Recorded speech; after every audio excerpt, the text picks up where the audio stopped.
Welcome to Access Middle East and the fourth of our specials from Kuwait. In this episode, we hear the true story of Alghanim Industries' ascent to become one of the MENA region's largest privately held companies. Founded back in the 30s, it now has operations in 40 countries, employing over 14,000 people.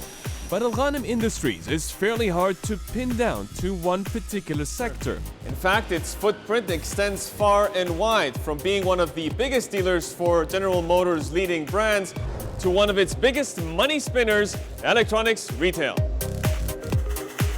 So what does the future hold for this privately held behemoth? We sit down with the man at the helm to find out. Alghanim, thank you very much for joining us on Access Middle East. Thank you very much.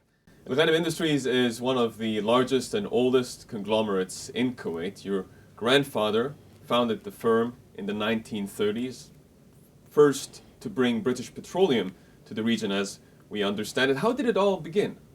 Well, you know, my grandfather started out, he was educated in Karachi, so he spoke English and knew how to interact with a more international audience. And at the time, the Anglo-Persian oil company was looking to get oil rights here in the region. And through his relationships with the then emir and with them, was able to broker that, for which he was knighted by the Queen. Kuwait has changed dramatically in the last few decades, starting especially with the oil boom. How has the country changed from the time you grew up to this day? How would you characterize that journey?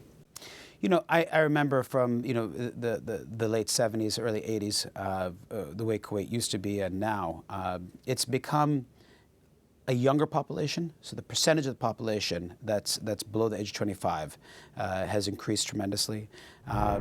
Technology and the proliferation of technology and the dissemination of information has changed tremendously. I mean, I remember growing up and we had one TV channel that would come on for 2 hours in the evening. And now we have this world where we have hundreds of channels streaming to us through satellite. But not only satellite, we have all of this information streaming to us on our handheld devices and through the internet. And the source of those information is very different.